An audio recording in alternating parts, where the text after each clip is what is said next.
This counter reflects the scale of this curriculum, completed by over 2 million students on Udemy. We are taking the core principles of that entire journey and compressing them into exactly 8 minutes of instruction. No filler, just the syntax you need to start building. To follow along effectively, grab a notebook, hit subscribe, and ensure your terminal is ready. This sequence shows the standard setup. Download the language from python.org, then install a dedicated editor. Most developers use VS Code or Jupyter notebooks to write and execute their scripts. Preparing this local environment provides a workspace where the syntax we discussed can be executed and verified immediately. Python is designed to be readable, using a syntax that mirrors plain English. It removes the need for semicolons or complex boilerplate code, allowing you to define data directly. Python assigns types automatically.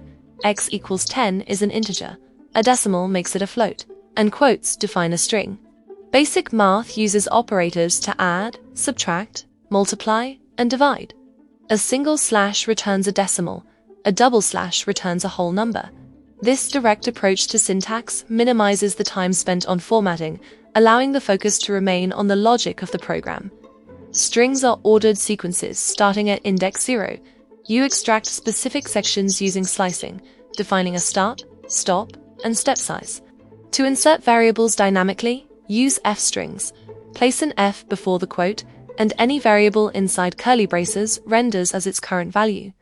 Lists hold multiple items inside square brackets, separated by commas. They are mutable, meaning they can be modified.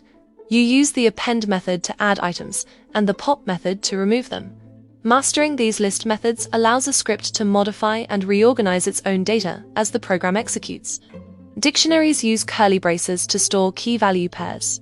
This structure is built for speed, allowing the program to retrieve a specific value as soon as the corresponding key is provided. Tuples use smooth parentheses and are immutable. Once data is assigned to a tuple, it cannot be changed, making them a secure choice for data that must remain constant.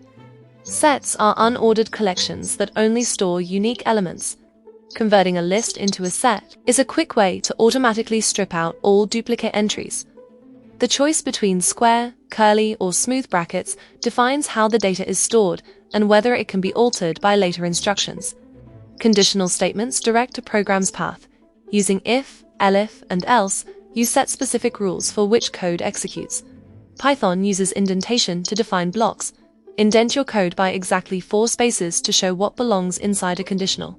For loops are used for iteration, moving through a sequence and performing a specific action on every item. While loops run as long as a condition remains true. Ensure this condition eventually becomes false, or the program crashes in an infinite loop. Combining these data structures with conditional logic allows a script to process large datasets without manual step-by-step intervention.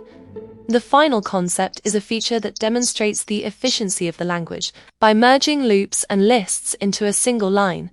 List comprehension condenses a standard multi-line for loop into one line, generating a new list in a much more compact format. In this single string, you can see all the elements we've covered: square brackets, variable assignment, and loop iteration, all working together. Grasping list comprehension demonstrates an ability to integrate syntax, loops, and data structures into a single efficient block, a significant milestone in learning Python. As a codebase grows, writing the exact same logic multiple times creates a bloated system. If you constantly repeat yourself, you are building an unstable structure that becomes increasingly difficult to maintain and scale. To manage this, we use encapsulation.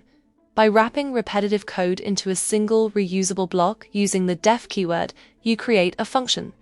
Functions operate by taking in inputs, called parameters, and handing back results using the return keyword. Always prefer returning a value over simply printing it. This ensures the result is saved in memory, allowing you to use that data in other parts of your script. Isolating logic into these discrete functions is the first step toward reducing complexity and building a system that can be modified without breaking every dependency. Rigid functions have a limit. Eventually, you will need a function to process an unpredictable volume of incoming inputs. Python handles this with *args. This syntax allows a function to accept a flexible number of positional arguments. For named keyword arguments, you use ... quargs. This maps specific key-value pairs directly into the function's internal logic. Managing these inputs requires an understanding of variable scope. Any variable created inside a function is local to that specific function. These variables exist only during execution. Once the function finishes running, they vanish. This cleanup process prevents memory bloat, ensuring the system only holds on to the data it is actively processing. While functions manage logic, object-oriented programming provides a way to organize that logic into reusable templates. We define these templates using the class keyword. A class acts as a blueprint for data and behavior. An object is the actual item built from that blueprint, a distinct instance that holds its own specific data. When you place functions inside these classes, they are called methods, defining the actions that an object can perform.